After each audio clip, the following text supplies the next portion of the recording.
Okay, let's go. Welcome to Odds and Ends, everybody. I'm Laura Desiree. And I'm Isabella Rossini. Let's get to it. So an artist is suing a museum in LA because they accidentally threw out his art display. So the piece was 88 empty canvas tote bags that hung from washing lines in the museum's courtyard for 8 months. 8 months? No wonder people threw it out. And I don't think that they were necessarily thrown out. Those things were probably put to good use. Yeah, well, Those tote bags are a pretty hot commodity. Yeah, well, we got a picture of it, and it doesn't really look like art to me, but who am I to say? Art is very complicated. And it's totally, what do you call it? Art is subjective. Yeah. It is. Yeah. Well, the city maintenance crews took them down and disposed of them a few days before the end of the exhibit. Sure. He's pissed. Sure. Hey, maybe it happened. You show me the tapes, okay? Show me the tapes. The artist, professionally known as Shark Tooth, wants damages, legal fees, and costs. Did he do that on purpose? I need to know why. That's Nintendo. That was not Jaws. Sorry. Dun, dun, dun, dun, dun, dun. I thought I stepped on her toe or something. I shark-toothed. Isabella, the Russians have their own COVID vaccine called Sputnik and have warned their population that they can't drink alcohol for 2 months after getting it. So the average Russian drinks nearly 4 gallons of alcohol a year, 4th most per capita in the world. No one's gonna take this vaccine. I mean, I know that vodka is practically tap water over there. What are people gonna do? You're gonna send people into a withdrawal. Yeah. You know? I don't think anyone's taking this vaccine. Sorry. In Russia. In Russia. In Russia. I wasn't here for a minute. I mean that. You took the Sputnik vaccine. I was out chasing Sputnik. So surprise, surprise, apparently over a quarter of Americans 18 to 45 started a side business during the pandemic. No kidding. Of course. No kidding. People gotta survive. Of course. People lost their jobs. Yeah. They needed to find a way to make money. Make money, but also stay active. Exactly. You're gonna lose your mind if you just sit at home and do nothing. You need to get out and feel purposeful. I understand this completely, and I commend everyone that started a side hustle. I mean, Exactly. we already had one kind of there, but I'm really grateful that something like Fan Zone exists. Make sure you're subscribed to mine.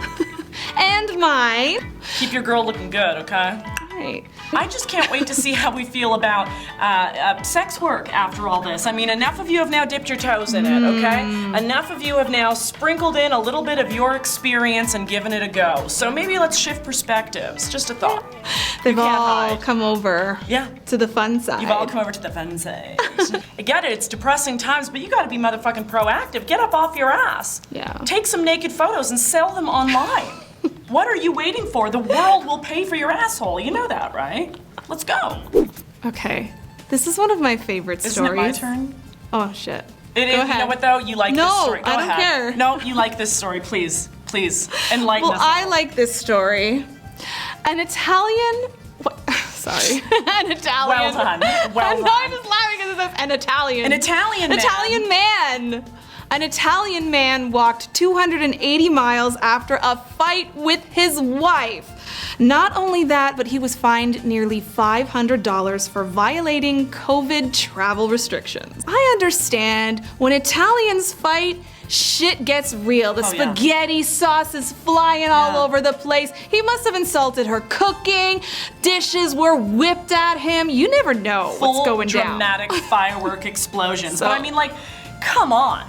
You went for a walk, a 280-mile walk? He needed to find peace, Yeah. and he found it on his 1-week journey. So he walked from Como, Italy, ended up 280 miles southeast in Fano 7 days later. Okay, you're already in Como, Italy, and you want to leave Como, Italy? I don't understand. You know where I would have walked? Right to George Clooney's house. He needed to get out, and I'm telling you, this was the happiest time of his life. Yeah. I'm telling you right now, I know it. The best part is, though, how he got home. Like, did you turn back at one point? No, he didn't. So the police caught him, okay, and then they had his wife pick him up. Can you imagine? She probably drove up and said, and another thing. Like she wasn't done. You know what I mean? And this is him in his tracks. Yeah. Oh, shit. Yeah. Can you imagine being picked up by your angry wife after all this? You walked for a week to get away from her. He had 1 week of freedom. Yeah. So, what he must have gone I know through. that some people would take it further and walk 500 miles.